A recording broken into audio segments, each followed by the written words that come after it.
While some online bullion dealers continue to charge $4 over spot for US Mint Silver Eagles, SD Bullion is selling 2016 Silver Eagles for just $2.29 over spot for any quantity. Again, that's just $2.29 over spot for any quantity. If you haven't joined over 25,000 new customers by making the switch to SD Bullion, what are you waiting for? You could save hundreds or even thousands of dollars on your next order. SD Bullion, the lowest prices, period. Hey everyone, this is Elijah Johnson with FinanceandLiberty.com, and back with us today is Bix Weir from RoadToRuta.com. Bix, thank you so much for joining us today. Hey, it's nice to be on with you. All right, well, I'd first like to discuss how you see the economic meltdown coming in the second half of 2016, and that's right now. It's basically within the next 6 months, you see? Oh, definitely, and you can see it starting. I mean, yes, the markets are still 100% manipulated. The Fed is in there buying stocks, keep supporting the stock market. They're keeping gold and silver prices down. They're doing everything they can to keep this game going for the last few months of at least a 40-year manipulation. But you can also see the cracks and really exciting things going on behind the scenes with the banks and what's going on with the derivative market, that weapon of mass financial destruction that nobody seems to be talking about. It's really interesting that, banks like Deutsche Bank, the stock is crashing, bad news coming out every day, and nobody talks about them holding 50 trillion plus in derivatives and what would happen to the system if they did go down. And that's what you've been talking about, is you see that Deutsche Bank will be the trigger for the global financial meltdown? There could be many triggers, but Deutsche Bank is the most likely trigger because the real guts of the problem, just like in 2008, is the derivative situation. Now, derivatives were created to control the financial markets and the metal markets because they couldn't sell real metal, but if prices were determined by derivatives of metal, they can run their game as long as they want. Silver right now is trading at least 500 billion ounces of derivative silver every year. 500 billion ounces, and there hasn't been that much, even close to that much mined in the history of the world. So, and this is happening every year. And the derivative game is exactly where they control prices and rig prices. The derivatives of the U.S. dollar make it a non-event that the Saudis are going to sell 700 billion in U.S. denominated assets or monetary assets even.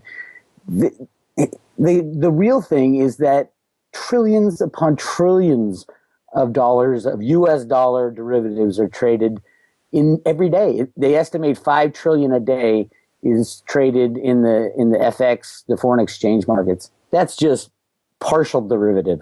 I mean, it's really 10 to 20 trillion and more every single day. So, the 700 billion coming out of Saudi Arabia is not going to make a lick of difference as far as the value of the dollar and where the market riggers place the dollar at any given time. Now, what is your perspective? Have you heard about George Soros saying that we're headed towards basically a big economic meltdown? He said earlier this year that we were going to see a repeat of 2008, and now just recently he's saying that he's selling his stocks and buying gold and gold miners. I guess, what is your perspective on that?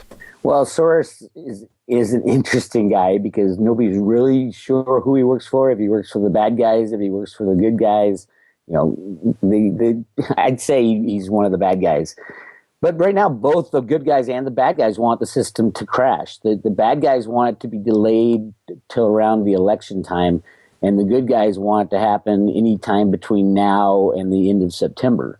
So it's a question of who's going to pull the trigger first, or you don't even have to pull the trigger. All you have to do is stop the manipulation, and instantly all markets would implode because the derivative market would implode.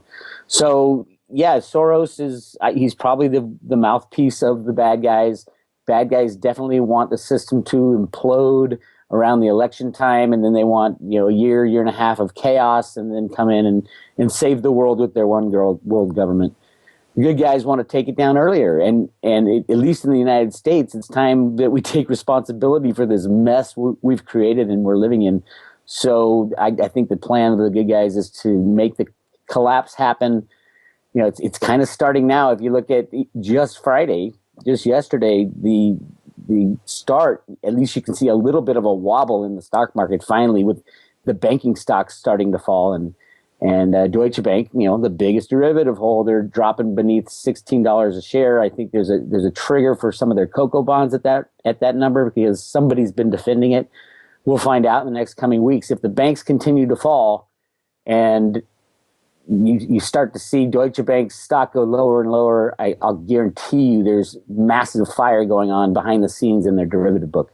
What impact do you think the UK leaving the European Union would have? I know Soros recently talked about this, and he thinks that if the UK leaves the European Union, then this could basically be the end of the EU. The EU will end anyway. The question is, will the countries, all the European countries who are in the EU now, what are they going to do? By everybody going on the euro, at least in mainland Europe, everybody going on the euro absolutely destroyed their hope for going off on their own. They're going to all need to print their own currencies again and go back to the drachma and the all the other currencies of Europe, the franc, because you need to control your own country. Giving the power to print money to the EU, something completely outside of your sovereign duty, that is a really bad thing. And Greece is finding out that problem right now, because they want to get out of the euro, but they don't know what to use as money. They got rid of the drachma, and now they use the euro, and the European Union can just cut them off, literally, if they want to, and that's the power of the keyboard. The euro is an electronic currency just like every other currency. So yeah, it could be pointed at as the reason for the collapse. They can blame anything, but the real collapse will be caused by the stopping of the manipulation of the markets. All right. Well, I was wondering if we could move a little bit to the precious metal markets now. You've recently discussed about silver industrial demand, and that you see an industrial panic to buy right now. This is starting and even making its way into the mainstream media. Did you want to discuss about this? Well, this is something that Ted Butler has been talked about. I mean, he's talked about this for over 20 years, believe it or not, and his mentor. But it's obvious. Who are the biggest buyers of physical silver? It's not the mom and pops buying the coins and the bars as savings. It's the industrial use of silver. That's just the way things happened after the mid 1940s when we became an electronic society. So they're the big buyers of the physical stuff. They're the ones whose products do not go out unless they have physical silver. And physical silver is used in such small quantities for most of the applications that Apple is going to have to load up on physical silver, because there's physical silver in every iPhone. And why would they risk their product line and their company on not having access to physical silver when the manipulation ends? It is a no-brainer. If you own a company that requires physical silver to make your products, you should be getting every single COMEX bar out of there. They'll be melting down U.S. Eagles probably to make their products. They have to have silver in a lot of these products, and it's in such small amounts that they can spend $1,000 a bar and still make their product, which makes them millions. But they're gonna need the silver, and there's a lot of people going direct to the mines right now to get China's been doing this for years, but to get silver directly from the mines, because you don't know if it'll get refined and make it to market ever. That's the key, is when this thing falls apart because of the manipulation, because the prices have been kept so low for so long. Silver has been a necessary item in all these electronic products that probably would not have been made in the same way if silver was $1,000, $2,000 an ounce. It just, because the price has been so low, all of a sudden everybody uses silver in their products, and there's going to be a panic to get it. All right. Now, I asked some viewers to submit some questions, and Michael McMillan asks, what limits how much paper, gold, or silver can be created and marketed? Nothing. There are no position limits. Well, position limits only addresses how much a certain entity holds at the end of the day. During the day, 10 billion, 100 billion ounces of silver can trade hands, and there's no laws against that, and that's the game that's played. There is no limit on the amount of electronic silver and gold that can be bought and sold in the derivative market. The derivative market meaning the COMEX and the LBMA. They're both derivative markets. They are not physical. There is a physical component to a delivery process, but they trade what they value in those exchanges are silver derivatives, not the price of physical silver. Lorenzo asks, why do you think anything will change as long as the masses value the dollar? Well, if a bank crashes, like Deutsche Bank, and they call them too big to fail banks because the failure of that bank would make every other bank fail. That's the definition of too big to fail, is that they are so big that if they fail, they would destroy the banking system. So the value of the dollar, I think, in the crash will go through the roof if people even use dollars anymore. Most dollars are electronic blips. So when these banks crash, the physical paper in your hand will be worth a lot more because there's no other money. And in the United States, we'll have our coins that we have in our piggy bank, and our, all the waiters and bartenders will probably be very wealthy because they keep, their fives, tens, and 20s in a jar by their bed. The reality is, all other electronic money is kept in these banks. So you, as an American citizen with money in the bank, have an electronic promise from a bank. When that bank closes, the credit defaults, which is exactly what will happen when one of these too big to fail bank goes down. All that money will be gone. FDIC doesn't have the money to replenish it, not even close. And before they have to do that, the FDIC has to pay for all the derivative messes, which Citibank put in the Dodd-Frank bill, that before anybody gets paid out from FDIC insurance, the FDIC first has to bail out the bank's derivative positions, which is hundreds of trillions of dollars. So basically that guarantees that the FDIC will not be there to cover any bank balances when the crash happens. Now, I'd like to discuss a little bit about the election. You mentioned a little bit about the election earlier, and you've talked about recently how you're calling for Americans to unite. Did you want to discuss a little bit about this? Sure. We're going to have the collapse. It's going to happen. There's nothing we can do about it. The good guys and the bad guys want it to happen. It's time for it to happen. There's just so many things that are complete problems, and the biggest problem is debt. There's way too much debt. To get rid of that, you got to form a collapse that is not stopped. In 2008, Hank Paulson stopped it. So if the United States is in the middle of a collapse, we cannot have division amongst our people. We all have to believe in the same leader, and there's no way that if Trump wins the election, there's no way the other side, the Bernie side and the Clinton side, is going to stand for it. They're going to literally go into revolution mode. And same with the opposite. If Clinton wins, we're all doomed. And if Bernie wins, there goes the economy, and the other side will go up into revolt. Here's the problem. During the election process, we're going to have an economic collapse.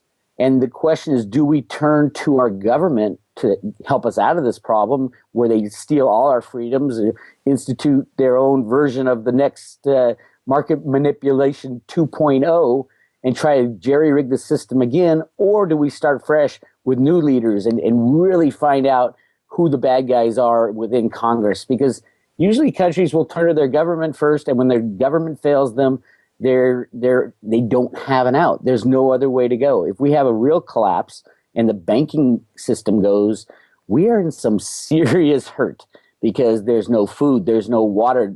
Nothing can survive off a system, in the system that we built, without the banks and without the flow of money. So it's a very scary time we're approaching, and the question is, who are we going to turn to? The only way I see this working out good for the United States is if we get everybody united. And to do that, it's not simple, and it may freak people out, but if we unite the people with Trump and with Bernie Sanders, and they run together on a single ticket, that would be very interesting. They both are hated by the Democratic and Republican parties, the establishment parties. But everybody's done with those parties anyway. It's easy to see how corrupt they always were, and now it's just more obvious. They handpick their candidates. I think the Republicans are going to boot Trump out of the nomination. I think there's talk brewing of it. So if Bernie Sanders gets disenfranchised and if Trump gets disenfranchised, why not just join them together? They're both, they're obviously polar opposites in certain things, but they also agree on a lot of things as well. On guns, they both want what's best for their country. They just have different ways of going about getting there. And so why not have like Trump as the president negotiating contracts and working on the economy, and Sanders as the vice president taking care of the people and helping reallocate money to the entire nation, because if the banks crash, everything crashes. I think that combination, there's a possibility to go forward. Without it, you're going to see revolution in the street because one side will be disenfranchised, and we can't have that during this transition. Now, it seems like, even a lot of Republicans right now seem to not like Trump also, and they definitely wouldn't like Sanders. So it seems like there's a large sector of the population who doesn't like Sanders or Trump. So how do you see... Hang on. The Republicans do like Trump. It's just the Republican establishment people who don't like Trump. Now, Trump, I think, is doing everything he can to get on the bad side of the Republican establishment. I think that's why he's making all these ridiculous comments. And I think he wants to get thrown out of the Republican Party. He's already built his base. He's got a huge following. Same with Sanders. He's got a huge following. You get those two together running not as a Republican and not as a Democrat, and you could see the potential for uniting the country and at the same time taking out the evil people within the two parties. So you mentioned that you don't think Trump will actually get the nomination. How do you see them taking it away from him at the convention? Well, a few days before the convention, they they decide on new rules. So they'll just change the rules, and a lot of the delegates that are Republican delegates were put there as Trump delegates, but if they can't decide on the first vote, it goes to a second vote. And a lot of them were put there on purpose so that they vote for someone else besides Trump. So there's a big effort to make sure that Trump does not get the establishment Republican nomination. And I think they're going to do it. I think Trump wants the same thing. He doesn't want to run as a Republican. He wants to run as an independent. Same with Barney Frank. He doesn't want to run as a Democrat. He wants to run as an independent. There's something going on behind the scenes. I just hope it gels and gets together by the time the economic collapse hits sometime this summer, because we're going to need strong leadership to move forward, and we need everybody on board. We need the far left and the far right. Far left is represented by Sanders right now, and the far right is represented by Trump.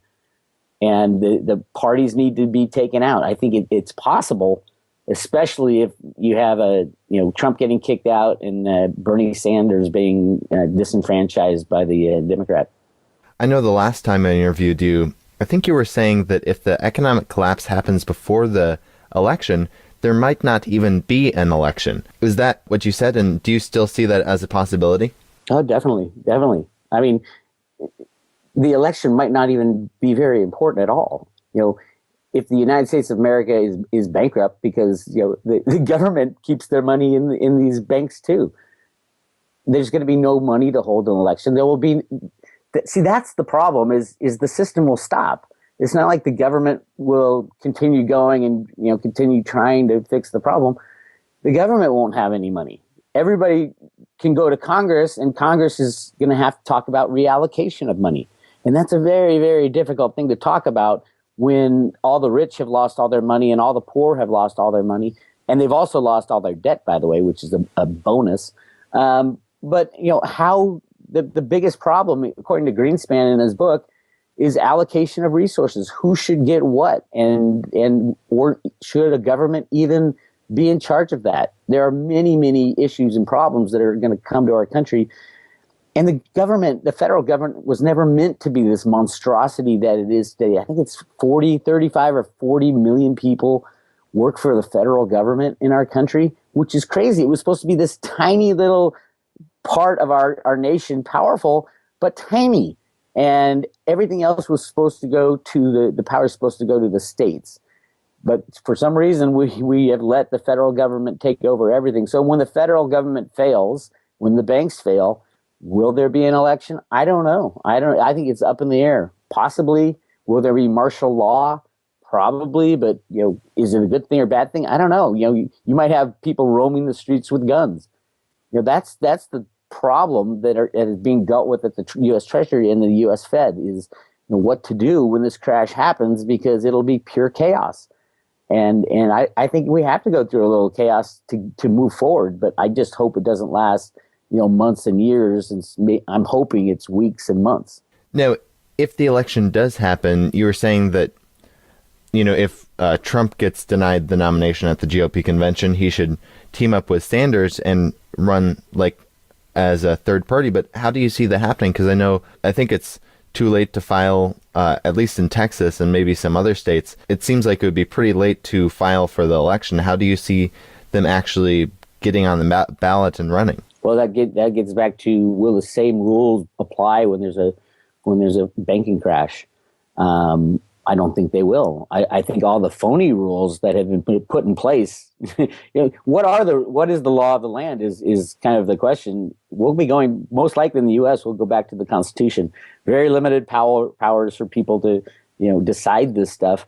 Yeah, they can, we can say, hey, we'll have a special election and you can vote for anything you want, because by the way, the Republican and the Democratic parties are absolutely corrupt, and all the people who are running them now are sitting in jail. So they're not going to decide, they can't jump up and down and say, wait, that's not our process.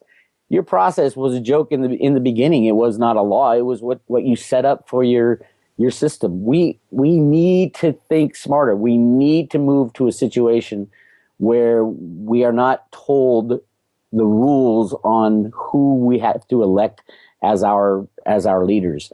We need to elect people who would be best for the country and best for the people. And that cannot be accomplished through all these rules set up by, the Republicans and the Democrats, because their rules basically guarantee that one of their nominees will win the election. And the future is very different. These are criminal institutions, the Republican Party and the Democratic Party, and they're run like criminal institutions, and they handpick their candidates.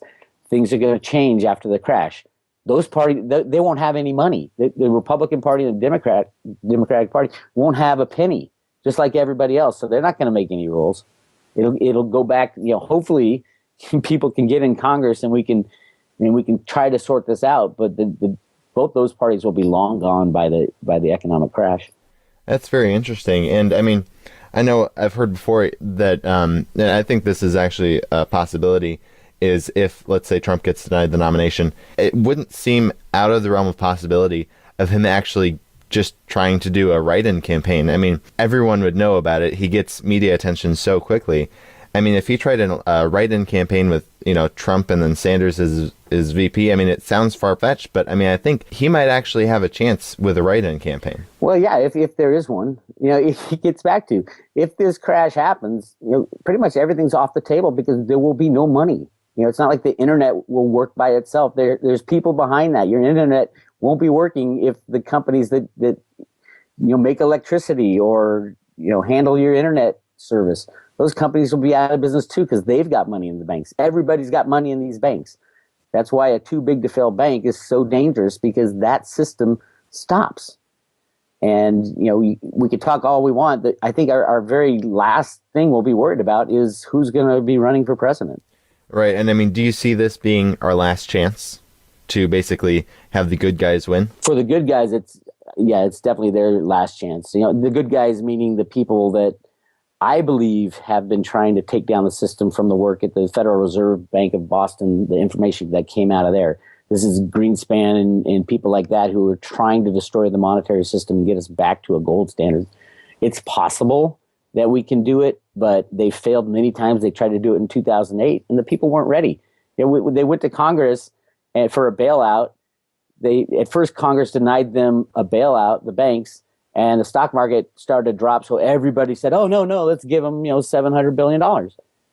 Will that happen again? I don't think so. I think that people are ready to stand up. So if it doesn't happen now, you could pretty much kiss it goodbye, because there are so many things wrong with the system today. Too many have-nots and too few haves with everything, and too many have-nots. And the biggest problem with the rich, if you have too many poor, they want the majority of the wealth. But if you have too many people with the majority of the wealth, then the small worker bees are going to stand up and say, "We're done with this. We are absolutely done with this." And the election problems already are kind of a spark. And I hate to say it, but I do see rioting coming to the streets of America this summer. I mean, unfortunately, aren't you already seeing rioting happening, at these Trump rallies by anti-Trump protesters? Yeah, but that rioting is nothing compared to what's coming. I mean, we're talking guns. That's a different kind of rioting. And there's a lot of guns out there in America. The good thing about guns, I write about this in my new book, the good thing about guns is it's kind of an equalizer. We should all be carrying guns. It should be complete. You shouldn't even have to have a carry license. We should all be carrying guns, because it's going to get to that point. You got a few people breaking the rules, carrying guns to these rallies or these protests, and then the chaos just develops, and we and we shrink as a country, and then everybody's going to be walking around with a gun. They're almost doing it right now. I have a friend in Europe who's told his wife, "Keep this gun in your handbag," because you never know what's going on with all the imported refugees, as they call them, inciting this violence. It's just crazy over there. Same thing's going to be happening here. A year from now, we're all going to be wearing guns. Now, the good thing about everybody having a gun is that the problems aren't very big. Once a crazy shooter starts shooting, they're taken out very fast. So we're in for a different time when this election chaos starts, and the people aren't happy at all with what has happened. They're not happy with our government. They're not happy with Wall Street. They're not happy with anything. And they're going to voice that frustration. We're kind of seeing it already with the freezing of the EBT cards. People are starting to go crazy already because they're 10 days without their free handouts. What happens when they stop the free handouts? When the banks crash, there are no EBT cards. And it's JP Morgan's the one who facilitates that EBT game, and they're bankrupt. And they have been bankrupt since the whale thing fiasco, which was not $8 billion or $9 billion. It was more like 8 or 9 trillion that they're not telling you about. So yeah, everything's going to change this summer. You're seeing kind of a glimpse of it already, but it's going to get uglier and uglier as we get closer and closer to this to the election stuff and the Brexit. I don't see how we're going to get past. Maybe a lot of manipulation gets us into mid-July, but it's going to take a lot of manipulation to even get us that far. And then come August, September, I think it's over. I guess to kind of wrap up, did you want to share with the viewers, what they can do to, when this collapse occurs, kind of help to have the good guys win, I guess, in a peaceful way, obviously? What kind of peaceful things can people do to have the good guys win? I'd say it's up to the individual now. You need to educate yourself. That is the key. Educate yourself as to what has happened, so that when this crash hits, and prepare for going it alone for a little while. But I'm sending out next week. I'll be sending out a kind of a explanation video of how the Roto-Rooter was discovered, and it walks you through how to find out what's really happening behind the scenes. And if we can spread this information all over the world, then the government will have to come out and say, okay, yeah, we've been lying to you all this time. We know the crash is about to be here. And hopefully they'll say, we think the best way to get through this is to just have full disclosure.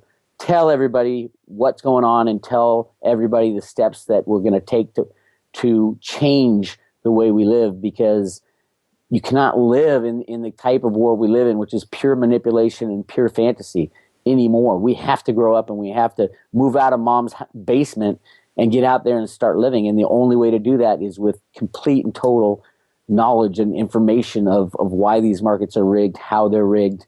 And we need to set up new markets, and so we can progress past this mess. Hopefully there are plans in place. I think there have been for a long time, but I think they're scared that their plans won't be accepted anymore by the people, because there's so many pissed off people. Well, Bix Weir, before we let you go, did you want to share with the viewers where they can find you online, and any last thoughts you'd like to add? I'm at roadtoroota.com.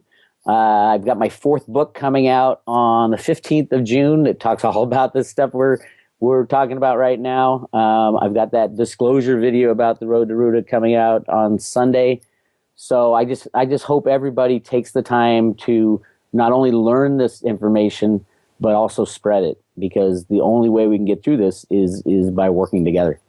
Great. Well, Bix Weir, thank you so much for your time. Thank you, Elijah. This video was brought to you in part by ReluctantPreppers.com. Click here to watch Reluctant Prepper's latest interview with Robert Ellis Smith. Privacy guru Robert Ellis Smith, founder and editor of the oldest journal on privacy in the world, returns to Reluctant Preppers to spell out the many intrusions into our personal privacy and how to defeat them. Smith describes the simple ways to reclaim your inherent and constitutional right to keep your life and your business your own, despite intrusion from the NSA, the net, drones, and increasingly invasive technology. Plus, Smith shares breakthrough tips on cell phones, purchases, and medical records that you'll want to take action on right away.